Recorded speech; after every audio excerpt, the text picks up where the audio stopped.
Alors, monsieur, bonsoir, bienvenue dans ce journal. Voici ce qui domine l'actualité. Une rencontre pour parler du développement des activités de la compagnie aérienne Corsair en Côte d'Ivoire.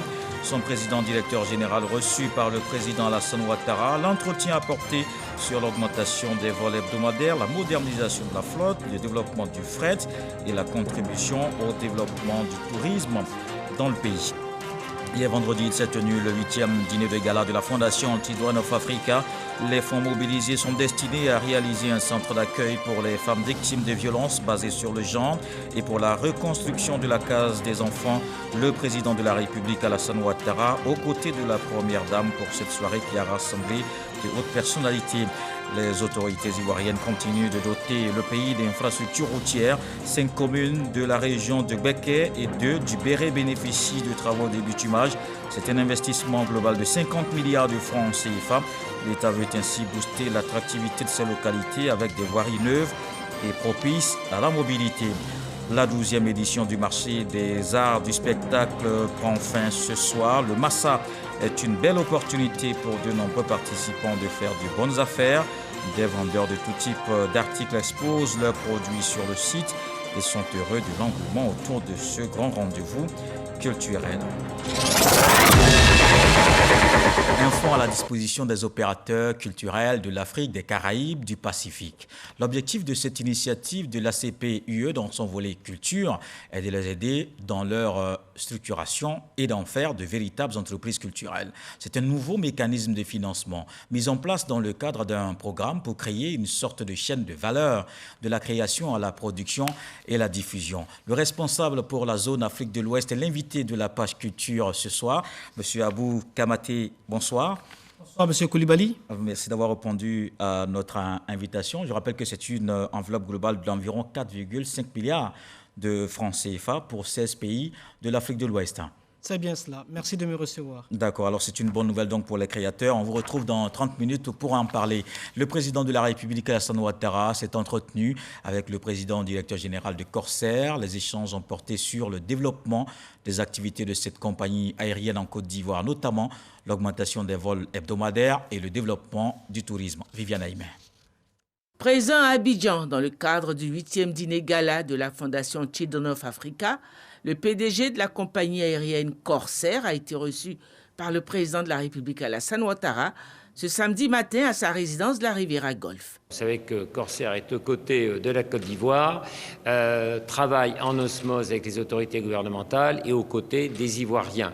Donc c'était pour parler de nos projets de développement, puisque nous allons augmenter le nombre de nos vols et passer à partir du mois de juin à un vol quotidien. Nos projets de modernisation de la flotte, puisque nous sommes en train de renouveler complètement la flotte de Corsair avec des appareils neufs, de parler du développement des exportations de fret, puisque Corsair est le premier exportateur de fret au départ de la Côte d'Ivoire, notamment grâce à notre proximité avec le marché international de Rungis, qui permet de faciliter les exportations de cultures vivrières. Nous avons également parlé de notre contribution, la contribution que nous pouvons apporter en matière de développement du tourisme de la Côte d'Ivoire, parce que je pense réellement que la Côte d'Ivoire a une carte à jouer. C'est un pays qui connaît une stabilité de la politique, un bon environnement sanitaire, une croissance économique, un bon niveau en matière médicale, la sécurité. Donc tout ça, c'est un cocktail très favorable et je pense qu'il y a une réelle opportunité pour pouvoir promouvoir à partir de maintenant la Côte d'Ivoire comme destination. Et puis le dernier point, bien sûr, parce que nous souhaitons chez Corsair développer un nombre plus important de partenariats avec le monde ivoirien, qui soit associatif, culturel, caritatif, c'était bien sûr notre contribution à l'œuvre de la Première Dame et la participation au dîner de gala qu'elle a organisé hier soir pour l'association Children of Africa, dont Corsair est un partenaire ancien et partenariat que nous voulons évidemment non seulement poursuivre, mais encore développer. La compagnie Corsair International est une compagnie aérienne française fondée en 1981. Hier, le président de la République était au 8e dîner de gala de la Fondation Children of Africa. Plusieurs personnalités, notamment des sports, de la culture, des secteurs publics et privés, ont pris part à cette grande soirée de mobilisation des fonds pour les personnes vulnérables. Les contributions permettront de soutenir les actions de la première dame Dominique Ouattara qui apporte son soutien aux populations en détresse. Le reportage de Viviane Aimé. La salle du Palais des Congrès du Sofitel Hôtel Ivoire, artistiquement décorée, telle une grande fleur dont les nombreuses pétales forment un demi-cercle autour du cœur central. Cette 8e édition du dîner gala de la Fondation Children of Africa, organisée ce 11 mars 2022 après 3 années d'interruption due à l'épidémie de la Covid-19, se voulait encore plus éclatante que les précédentes. Et à la mesure du fervent appel du cœur adressé par la présidente fondatrice de Children of Africa, la première dame de Côte d'Ivoire, Dominique Ouattara, à ses nombreux invités. Chers amis, ce sont 2 nouveaux défis auxquels nous sommes confrontés. Le premier concerne la prise en charge des femmes victimes de violences basées sur le genre. En effet, face à la recrudescence de ce phénomène et à l'insuffisance de structures d'accueil pour nos sœurs, il faut nous mobiliser pour leur permettre de bénéficier d'une structure d'accueil qui leur redonnera goût à la vie. Ainsi, nous envisageons de construire un centre d'accueil pour femmes victimes de violences dans la ville d'Adiaké, en bordure de lagune, à 94 km d'Abidjan. Il sera bâti sur une superficie de 1,6 hectare et sa capacité d'accueil sera de 80 places. Ce centre offrira à des pensionnaires et leurs enfants toutes les commodités nécessaires à leur prise en charge holistique et à leur bien-être. Notre second défi consistera à rénover et agrandir notre case des enfants, le foyer d'accueil de Children of Africa, qui accueille depuis 24 ans tous les enfants pour leur donner de l'espoir et de l'affection, ainsi qu'une éducation de qualité à des enfants qui sont en situation difficile. Nous souhaitons augmenter la capacité d'accueil de la case des enfants à une centaine d'enfants et moderniser ses infrastructures. Pour réaliser ces 2 projets, il nous faudra réunir ce soir la somme de 4 milliards de francs CFA, soit 6 millions d'euros, et je sais pouvoir compter sur votre élan de générosité. Recueillir 4 milliards de francs, soit 6 millions d'euros, en une soirée, le défi ne semblait pas impossible. À la manœuvre, la première dame de Côte d'Ivoire, Dominique Ouattara, a mis à l'épreuve son carnet d'adresses, des hommes de pouvoir, son époux, le président de la République Alassane Ouattara, le président Nicolas Sarkozy, les grands patrons d'industrie, Martin Bouygues, Cyril Bolloré et une pléiade d'invités de haut rang et de diverses fortunes, autant locaux que venus d'Afrique et de tous les coins du monde. La vente des places à ce dîner gala devait permettre de récolter une belle somme, sans compter une vente aux enchères au cours de la soirée de 5 objets de grande valeur et qui a permis de recueillir la coquette somme de 485 millions de francs. Une tombola organisée également au cours de la soirée avec des lots importants, dont une voiture d'une valeur de 27 500 000 francs et plusieurs voyages offerts, a permis aussi de réunir beaucoup d'argent. La soirée a su joindre aussi l'agréable à l'utile. Pour le plaisir des papilles, il y avait au menu une cuisine de grands chefs et des boissons de renommée. Et pour le plaisir des yeux et des oreilles, une riche palette d'artistes de renommée.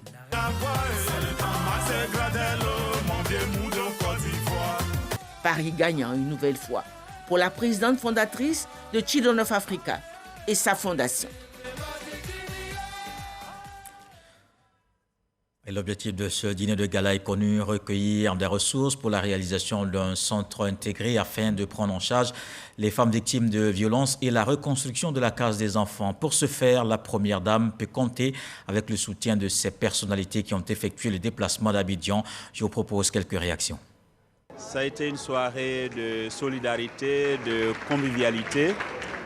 Et nous sommes très heureux d'avoir participé à cette belle soirée en faveur des populations les plus vulnérables de notre pays. Le fait que Children of Africa s'investit énormément pour soutenir les plus pauvres. Nous devions venir la soutenir cette fondation-là également. Nous avons été honorés d'être à ses côtés, d'autant plus que la Première Dame fait beaucoup d'actions sociales, surtout à l'endroit des populations vulnérables et défavorisées. Comme d'habitude, c'était féerique, c'était sympathique, c'était vraiment bien organisé et comme chaque année, on prend plaisir à participer au gala de la Fondation Children of Africa. Les Ivoiriens et nos amis d'ailleurs venus nous soutenir à côté de notre merveilleuse et précieuse Première Dame ont encore fait parler leur cœur et nous pourrons refaire la case des enfants de façon plus moderne et avoir un centre d'accueil pour les femmes victimes de violences basées sur le genre. Au-delà de toutes ces émotions, de tous ces plaisirs, il y a quand même tout ce qui peut entrer dans la caisse de la Fondation Children of Africa pour venir en aide aux femmes, aux enfants, surtout aux enfants. Je crois que c'est tout à fait exceptionnel en Afrique et ce sont des initiatives qui méritent d'être constamment appuyées, aidées. Je remercie et je félicite la Première Dame pour cette belle organisation qui s'annonce être un énorme succès, je crois. Je crois qu'elle fait vraiment bouger les choses. On a eu la chance d'aller visiter une école cet après-midi qui m'a extrêmement touché parce que je trouve qu'ils ont du coup la possibilité d'étudier dans un cadre qui est extraordinaire. Et puis ce qu'elle fait pour les hôpitaux, tout ce qu'elle fait autour des enfants, je trouve ça fabuleux. Je voudrais féliciter la Première Dame pour toutes ces actions sociales qui portent leurs fruits. Aujourd'hui, ce gala, avec tous ses donateurs, elle a recueilli beaucoup de fonds pour aider les femmes dans le cadre de la Journée internationale des femmes, pour la préservation des droits de la femme, pour la protection des femmes. Merci Maman Dominique. J'espère que ce soir encore, on va récolter encore plus d'argent, qu'on pourra faire de grandes choses. Mais en tout cas, j'ai juste envie de lui dire merci de la part de tous les enfants parce que ce qu'elle fait, c'est juste formidable. La Première Dame est un ange. Un ange pour les enfants, un ange pour les femmes, un ange pour les familles. Elle veille sur chacun et c'est pour cela que nous soutenons fortement cette collecte de fonds afin qu'elle puisse réaliser tout ce dont elle rêve pour les familles, les enfants et les femmes de Côte d'Ivoire. Je suis là ce soir pour honorer une dame, Madame la Première Dame Dominique Ouattara, la dame au grand cœur, qui est toujours aux côtés des démunis et qui fait de très grandes choses pour ces pays. Ça va au-delà du caractère festif, c'est un moyen pour nous de lui exprimer tout notre soutien et de l'accompagner dans cette grande œuvre de grande générosité. Madame la Première Dame, elle fait un travail formidable avec Children for Africa et organiser un gala qui s'inscrit parfaitement dans la charité, c'est ça qu'il faut faire et ça souligne à quel point elle œuvre pour pas seulement améliorer la situation des enfants, des femmes en Côte d'Ivoire, mais partout en Afrique. Une action noble, c'est une action qui nous inspire tous à faire plus pour cette jeunesse, pour ces enfants qui ont besoin de nous et on a une responsabilité de leur montrer le chemin à prendre et de les encourager et de les aider à se réaliser. C'est avec plaisir que nous nous retrouvons une fois de plus ce soir. L'année dernière, le gala n'a pas pu avoir lieu à cause de la Covid. C'est heureux que cette année, on puisse se retrouver tous ici. Eh bien, il s'agit d'une action traditionnelle de charité de Madame la Première Dame qui mène des actions au profit des couches les plus vulnérables de notre population. Et ce soir, il s'agit de financer un centre d'accueil pour les femmes victimes de violences. Il est donc tout naturel que nous soyons là pour soutenir cette noble initiative. Je me réjouis d'être ce soir à ce gala pour la reprise des activités sociales dans l'intérêt des enfants. C'est un don divin. OK, Children of Africa, tous les enfants d'Afrique. Cette salle est pleine des enfants de l'Afrique. Et cette bonne âme qui a bien voulu aider les enfants d'Afrique. Beaucoup ont les moyens de le faire, qui ne le font pas. Mais elle a décidé de le faire. On ne peut que lui dire un infini merci et lui souhaiter bonne chance. Et on parle à présent de coopération. L'ambassadeur de Suisse en Côte d'Ivoire, Anne Moulin, a rencontré cette semaine le président du Conseil économique, social, environnemental et culturel, le docteur Hygiène Akaolé, et son hôte du jour ont parlé du renforcement des relations entre les institutions sœurs d'Europe. Et on parle du développement des infrastructures routières. 5 communes de la région de Gbeke et 2 de la région du Béré bénéficient de travaux de bitumage. C'est un investissement de 50 milliards de francs CFA de l'État de Côte d'Ivoire. Il s'agit de booster l'attractivité de ces communes à travers des voiries neuves et commodes à la mobilité des biens et des personnes. Le reportage de Kader Sokodougou. La voirie, un maillon essentiel dans l'attractivité d'une commune, un atout majeur pour son développement. Le gouvernement ivoirien, sur instruction ferme du président de la République Alassane Ouattara, s'est investi à doter nos communes de voiries bitumées. Une mission du ministère de l'Équipement et de l'Entretien routier est en tournée pour un état des lieux. Première étape, le Béré avec Mankono. 5 km 378 mètres de bitume. Les travaux sont terminés. Tienigoué, les choses avancent vite et bien. Sur une dotation de 3 km 525, 3 km de voiries bitumées ont déjà été réalisés. Dans le Gbeke, Botro, il ne reste plus que 700 mètres sur une dotation de 6 km 660. À quelques kilomètres de Botro, la commune sœur, Diabo. Pour un linéaire total de 5 km 176, les travaux ont été réalisés à 100%. Sakassou, le siège du royaume baoulé. Une première dotation de 2 km est achevée. Dans le cadre du bitumage des axes Tébissou-Sakassou et Sakassou-Béomi, un certain nombre de kilomètres de voiries bitumées sera réalisé. 600 mètres, c'est le linéaire restant pour Béomi sur une prévision de 2 km et demi. La capitale du pays, Kodé, est également en attente de kilomètres supplémentaires. Bouaké, la capitale de la région de Gbeke. Sur 50 km de voiries attribuées, il ne reste plus qu'à réaliser 1 km et demi. Ici aussi, une autre phase est en gestation. La Côte d'Ivoire est donc au travail. Il faut dire globalement, les travaux sont bien avancés. On est autour de 95-96% de taux d'avancement. Parce qu'il faut dire que Bouaké a eu une première phase, deuxième phase, troisième phase. On est à la troisième phase. Donc, ce qui nous donne un cumul de près de plus de 40 km dans la ville de Bouaké, qu'ils sont en train de terminer. Il reste encore 1,5 km. Pour ces travaux, ce sont 50 milliards de francs CFA qui ont été décaissés pour environ 75 km de voirie urbaine. Les bénéficiaires s'en réjouissent. Quand il y a la route, ça fait d'abord la vallée de la ville et puis on roule librement. Voilà. Quand il n'y a pas de route, les rotures, les amortisseurs, ça prend toujours des coups. Avant, tu rentres dans Diabo pour sortir, il faut au moins 15 minutes. Parce qu'il faut contourner d'autres coins. Mais aujourd'hui, par la grâce de Dieu, à cause de l'arrivée du goudron, tu peux passer même en 2 minutes, tu es derrière là où tu veux.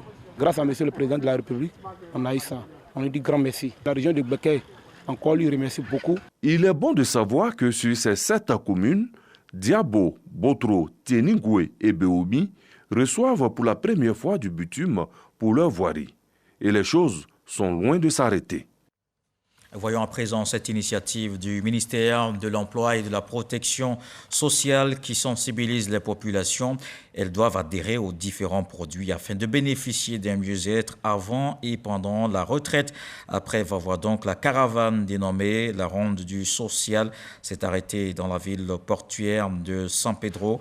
Cette étape de San Pedro constitue donc le lancement de la 2e édition de cette action du gouvernement. Le ministère de la Communication des médias de la francophonie fait le bilan à mi-parcours de la mise en œuvre du document de politique nationale du secteur. Les activités se déroulent sur la période 2019-2023. Les travaux ont pris fin ce jeudi après 48 heures de réflexion. À Jacquesville, il a été également question de s'imprégner davantage de la vision du ministre Amadou Koulibaly. Serge Coléa. 3 jours de travaux pour passer au peigne fin la politique nationale de la communication. À mi-parcours, la PONACOM 2019 à 2023 présente des résultats encourageants. La stratégie de développement de la presse est en bonne marche d'évolution avec 61% d'activités en cours d'exécution selon les experts du ministère. En ce qui concerne le développement des nouveaux médias, on note 55% d'activités achevées. Dès sa prise de fonction, le ministre Amadou Coulibaly a fait l'état des lieux de son département avec l'appui d'un cabinet d'audit. 11 mois plus tard, il se réjouit d'avoir pu ainsi dynamiser davantage la PONACOM 2019-2023 avec des avancées notables dans plusieurs secteurs de la communication audiovisuelle et de la presse.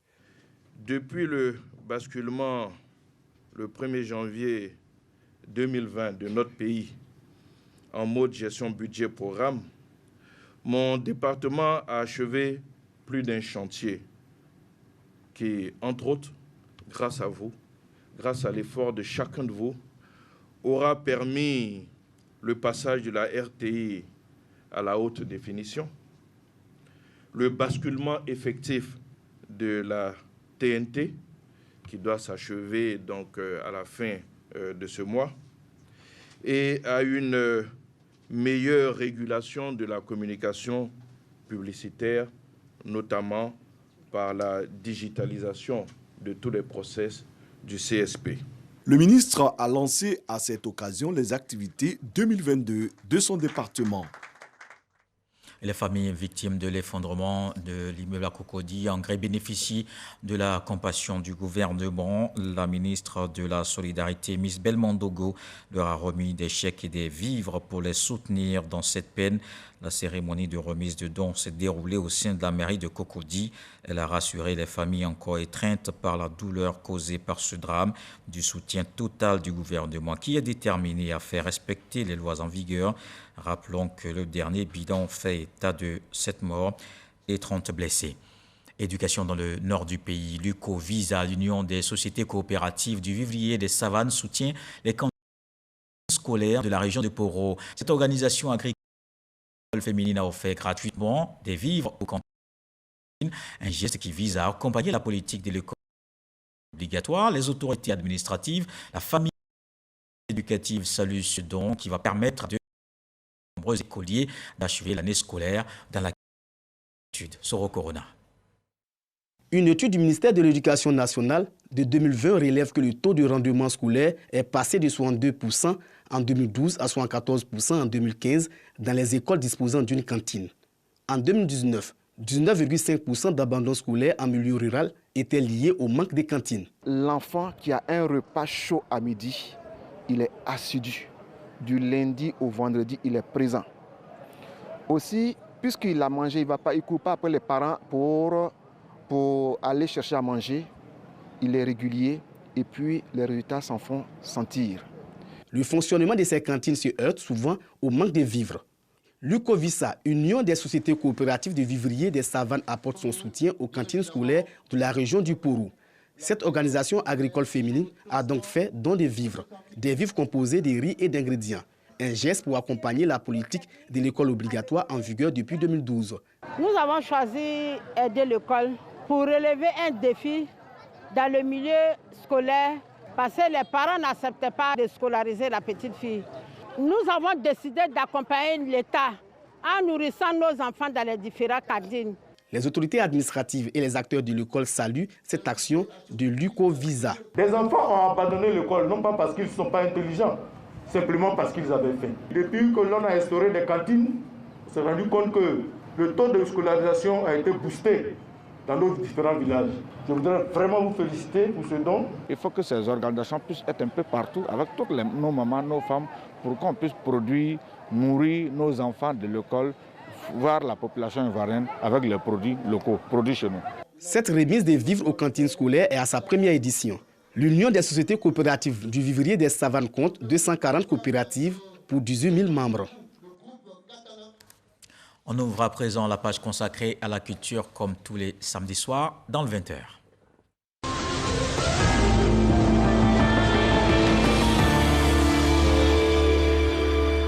L'équipe de Bonjour, l'émission d'humour de la RTI était à Bundiali. Les humoristes se sont succédés sur la scène au grand bonheur des populations de la région d'Abagoué. La ministre Mariatou Kone, maire de la ville, invite à l'Union pour le développement Kone Pagasoro d'Emadongi.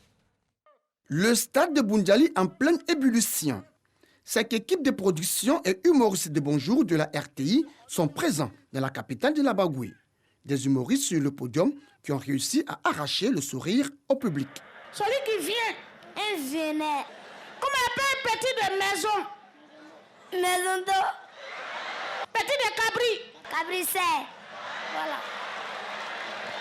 Le directeur général de la RTI, M. Fosseni Dambélé, veut saluer la Bagoué à travers Madame la ministre, Madame Marietou Koné. Nous sommes véritablement ici, dans la Bagoué, et la RTI sera toujours là. C'est la marque du service public. La marraine n'a pas manqué de traduire sa gratitude aux populations sorties nombreuses pour communier avec leurs humoristes préférés. Occasion pour elle de les exhorter à adopter un comportement digne et responsable, mais surtout à être des ambassadeurs de paix et des acteurs de la non-violence. Je voudrais saluer toute la population de Boundiali et surtout dire merci à la RTI de permettre à Boundiali de rêver. Cultivons la paix, cultivons l'entente, cultivons l'union. C'est grâce à ça que nous avons tout ce que nous avons obtenu. Et je suis certaine que le président de la République fera davantage avec son gouvernement dirigé par le Premier ministre Patrick Achi, tant que nous resterons dans la voie de la cohésion, de l'entente et de l'union. Bonjour pour la première fois à Boundiali. Personne ne voulait se faire compter l'événement. Les populations de la Bagoué, elles, ont salué ce geste du premier magistrat de la commune de Boundiali, le professeur Mariatou Koné. C'est la première fois de participer à cette émission et c'était vraiment bien, en tout cas on s'est bien amusé. On remercie beaucoup Madame la ministre qui nous apporte toujours du nouveau à Boundiali. Vraiment je suis très contente, je ne fais que dire merci. Merci aux humoristes qui ont vraiment joué pleinement leur rôle parce que tout le monde a ri. Je ne pense pas qu'il y ait une seule personne ici qui n'a pas ri ce soir-là. Et c'est une occasion pour nous de nous retrouver. Vous avez vu tous les élus tout à l'heure, de toute la Bagoué, tous les maires sont là où bien ont été représentés. C'est une bonne manière pour nous vraiment de faire la cohésion, de faire l'union. Boundiali une fois, Boundiali toujours, un slogan de Mariatou Koné et de ses administrés. Comme pour dire, chaque année, les populations de la Bagoué vivront cette ambiance angélique à travers ce grand rendez-vous du rire de la RTI. Bonjour. Quand on drague une fille, tu vois, il y a les mots de corona qui sortent dedans.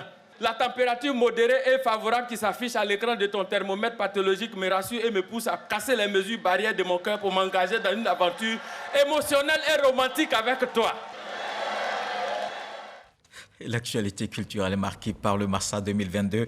Le président du Front populaire ivoirien aux côtés des créateurs, il était hier au Palais de la Culture de Treichville. Pascal Afin-Guesson a visité les stands de vêtements, de livres et de gastronomie. Il a profité de son passage pour encourager tous les artistes africains et exhorter le gouvernement à investir davantage dans la culture.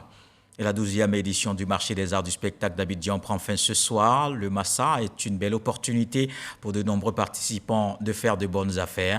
Le Massa, marché des arts du spectacle d'Abidjan, est une occasion pour plusieurs opérateurs culturels d'exposer leurs produits et de se faire de bonnes affaires, comme c'est le cas pour ce styliste burkinabé. Très impressionné par tout ce qu'on voit, par tout ce que les gens disent à travers notre matière, qu'ils apprécient, ça nous impressionne.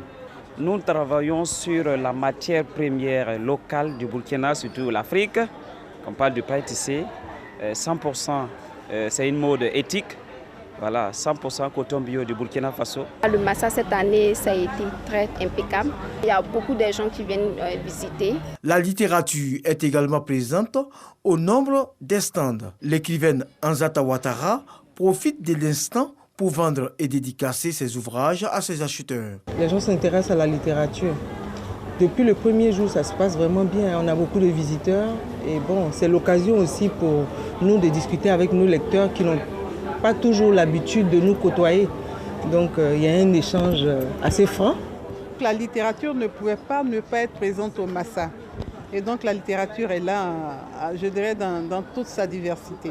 Comme on le voit, les visiteurs n'hésitent pas à sillonner les différents stands de ce Massa 12. Et nous recevons M. Abou Kamaté, responsable du programme ACPUE Culture pour la zone Afrique de l'Ouest. C'est notre invité dans la page Culture. On avait surtout entendu les accords Afrique, Caraïbes, Pacifique et l'UE sous l'angle politique, sous l'angle économique. Et cette fois, c'est bien la première fois qu'on pense aux acteurs de la culture qui sont directement ciblés. Alors, encore une fois, je vous remercie de me recevoir sur votre plateau. Je crois que c'est peut-être un déficit en termes de communication parce que le dispositif concernant donc la culture n'est pas aussi récent que certains peuvent le penser. Il a existé sous d'autres formes.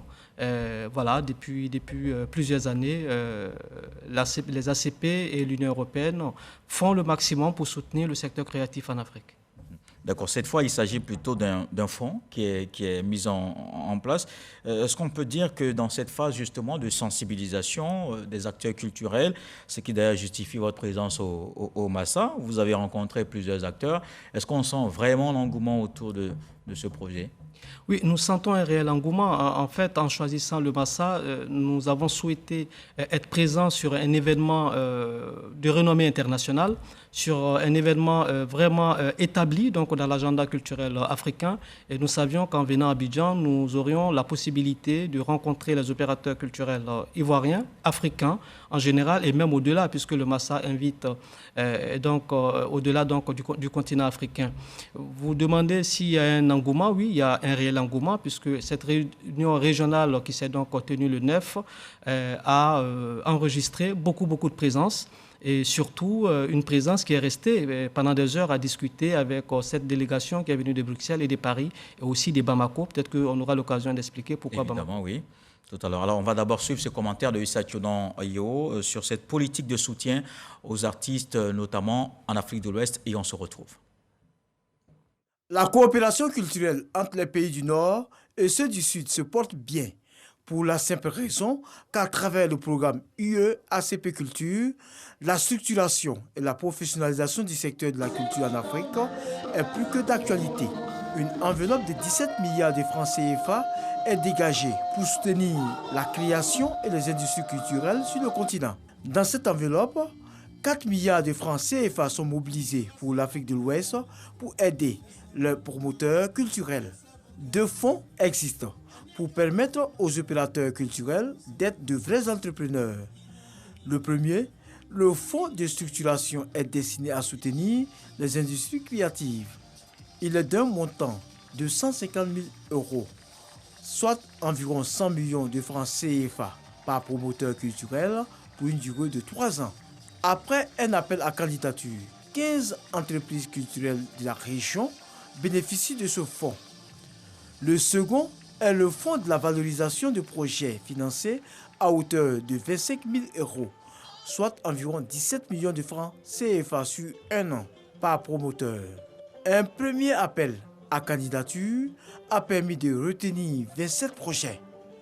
Le deuxième appel à candidature qui prend fin le 17 mars prochain bénéficiera à 30 projets. Ce programme, qui vise à soutenir la dynamisation de la compétitivité des industries culturelles et créatives tout le long de la chaîne des valeurs dans 16 pays d'Afrique de l'Ouest, est piloté par l'Institut français en partenariat avec l'Institut coréen des arts et métiers, ICAM, au Mali. La 12e édition du Massa a été l'occasion pour les responsables de ce programme d'informer et encourager les opérateurs culturels de la région à soumissionner. Alors justement, Issa Tiodan Ayo parlait de soumissionner. Quel est le mode de soumission, surtout que ce fonds est logé au centre culturel Corée de Ségou au Mali? Oui, effectivement, vous touchez là un point extrêmement important, le fait que le fonds soit logé en Afrique pour les Africains. Cela était quelque chose de très important sur lequel nous souhaitions faire la différence avec d'autres dispositifs qui peuvent exister. Alors, pour soumissionner, évidemment, nous avons fait en sorte que les subventions soient versées par cette structure malienne qui est partenaire donc, de l'opération. Il suffit simplement, comme nous l'avons dit lors de la réunion, d'aller sur le site du Centre culturel Corée au Mali, et nous avons un formulaire qui vous permet de mettre en ligne votre projet qui sera analysé par un jury indépendant constitué d'experts africains. Voilà, j'insiste sur ces aspects-là parce qu'on est mieux servi que par soi-même, et donc il est important que ces experts-là soient mis à contribution pour repérer les meilleurs projets que nous pouvons financer, que nous pouvons aider, de sorte que dans quelques années, nous ayons en Afrique aussi des mastodontes du secteur culturel. Alors, c'est 4,5 milliards de francs CFA, c'est un prêt, c'est un don. Quelle est la forme de ce financement?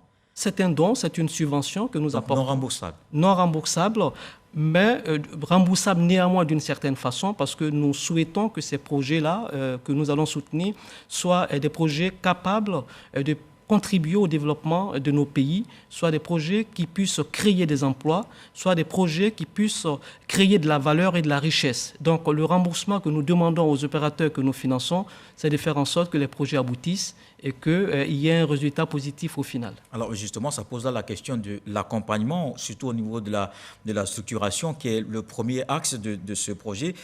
Surtout comment les bénéficiaires vont accéder au marché. Comment cet accompagnement va se faire, ou ce sera fait par le Centre Corée? Alors, l'accompagnement, en fait, se fait par le consortium de mise en œuvre, parce que nous ne sommes pas là simplement pour appuyer financièrement ces entreprises, nous sommes là pour les accompagner du point de vue et compétences également. Alors, donc, durant tout le processus, une fois que le projet est retenu, il y a cet accompagnement en termes de montage et de mise en œuvre du projet donc, qui a été retenu. Deuxième élément que nous mettons également en place, c'est le renforcement des capacités. Avoir le financement est une chose, pouvoir l'utiliser à bon escient, pouvoir soi-même être un chef d'entreprise, avoir des collaborateurs qui sont formés et pouvoir vendre nos produits sont des points tout aussi importants que le financement. Alors, donc, vous verrez que là, je parle de deux axes déjà, financement, renforcement des capacités. Quand on réussit à remplir ces deux conditions, il est important que nous ayons ce que nous appelons le réseau. Le réseau, que le produit puisse être vu sur le territoire de création, qu'il puisse être vu en Afrique, mais également au-delà de l'Afrique, de sorte que nos opérateurs ne fonctionnent pas en vase clos. Et là, vous avez certainement besoin du numérique parce que nous sommes dans un village planétaire. Est-ce que vous avez un volet justement de digitalisation de toutes ces créations qu'il y aura à faire? Oui, absolument, parce que quand vous lisez justement les thèmes de référence de ce programme-là, c'est une transformation numérique de l'entreprise culturelle aussi que nous avons comme ambition. Et donc, évidemment, nous formons dans ce domaine et nous essayons de retenir justement les projets qui intègrent ce volet-là, de sorte que les créations puissent être vues par le plus grand nombre et partout. Alors, vous avez parlé d'entreprise. Ça veut dire quoi? Ça veut dire que des individus dans un domaine de la culture, de façon quelconque, ne peuvent pas soumettre leur projet. Il faut forcément être en entreprise. Je parle d'entreprise parce que je souhaite que nous intégrions une bonne fois pour toutes que la culture et la création est un secteur économique à part entière. C'est pour cela que dans le vocabulaire, il faut cette évolution dans notre façon de parler. Évidemment, ça peut être aussi un frein pour les acteurs locaux. On sait qu'ils ne sont pas vraiment toujours aussi bien structurés. Mais il ne faudrait pas que ce soit un frein. Il ne faudrait pas que ce soit un frein parce que l'objectif, ou en tout cas l'une des ambitions de ces programmes-là, c'est d'aider justement à la structuration. C'est pour cela que nous faisons aussi de la formation. Pour que d'un individu, on puisse passer à une entité capable non seulement d'embaucher, mais de produire de la valeur, comme je l'ai dit tantôt. Et donc, restons sur ce vocabulaire pour que nos publics, pour que nos créateurs, pour que nos pouvoirs publics intègrent encore une fois la notion d'entreprise. Alors, le temps court très vite, il ne nous reste plus malheureusement beaucoup de temps, mais il y a cette dernière question, surtout en ce qui concerne la part des États. La part des États, quelle est la contribution, selon vous, des ministères de la culture des différents pays dans ce projet? Alors, il y a une contribution qui n'est pas directe. Voilà, nous faisons en sorte, et c'est ce plaidoyer que nous avons fait dans les autres pays où nous sommes passés, nous l'avons fait également ici lorsque Madame la ministre de la Culture nous a reçus, c'est de mettre ensemble nos moyens. Nous apportons une contribution financière, nous savons que les États également font leur possible de leur côté, mais individuellement, nous n'y arriverons pas. Donc, ce que nous souhaitons, c'est que dans tous les pays où nous passons, l'aide apportée par ce programme puisse être appuyée par ce que font déjà les États, et de cette façon-là, nous arriverons à créer de vraies entreprises, à créer une vraie industrie créative sur notre continent. À créer aussi une sorte de compédium des artistes sur le continent, notamment en Afrique de l'Ouest. C'est exactement cela l'objectif que nous nous assignons, et nous espérons qu'au bout des 3 années que dure ce programme-là, nous arriverons effectivement à atteindre cet objectif. Alors, quel est le bilan justement sur ce que vous avez déjà enregistré en termes de qualité? Si vous avez un regard à dire, est-ce que vous pensez qu'en Afrique de l'Ouest, on a les niveaux culturellement? Alors déjà, des indications en termes de montant de financement. En Afrique de l'Ouest, nous sommes à 6,5 millions, on va dire grosso modo, de financement. Je crois que c'est le financement le plus important d'euros. C'est le financement le plus important de toutes les autres régions africaines, puisque l'Afrique a été, nous avons travaillé en zone géographique. Ça veut dire qu'il y a des opérateurs de très grande qualité. La Côte d'Ivoire a parmi les lauréats aujourd'hui 5 lauréats. C'est hyper important. Nous avons fait une visite de terrain hier et nous avons été, toute la délégation venue de Paris, de Bruxelles et celle du ministère de la Culture, particulièrement impressionnés par la qualité des projets qui ont été proposés. Et là-dessus, il n'y a pas de doute, oui, l'Afrique est à la hauteur, la création africaine et ivoirienne sont à la hauteur. Est-ce que les 5 qui ont bénéficié cette année pourront peut-être dans 3 ans ou après 1 an revenir encore, postuler à nouveau, s'ils ont une idée de projet? Mon souhait, c'est qu'ils ne reviennent pas et que l'aide qui leur a été apportée, le soutien qui leur a été apporté tant du point de vue financier qu'en termes de renforcement des capacités, leur permettent de s'autonomiser et puissent les aider à aider d'autres structures. C'est cela l'objectif que nous recherchons. Mais le guichet à l'éternité, non, ce n'est pas l'objectif. Ce serait d'ailleurs un échec que les mêmes opérateurs soient encore là l'année prochaine ou dans 2 ans à demander ce type d'aide. Alors d'accord, c'est bien noté. Merci M. Abou Kamati, responsable du programme ACP UE Culture pour la zone Afrique de l'Ouest. Vous étiez l'invité de la page culture. Merci évidemment d'être passé sur ce plateau. Je vous remercie. Je remercie la RTI de nous avoir donné cette opportunité. Alors, voilà qui met un terme à ce journal. Merci de l'avoir suivi. L'actualité revient à 23h. Ce soir, le sage nous apprend que si une amitié peut périr, c'est qu'elle n'a jamais été vraie. Dieu le voulant, on se retrouve demain.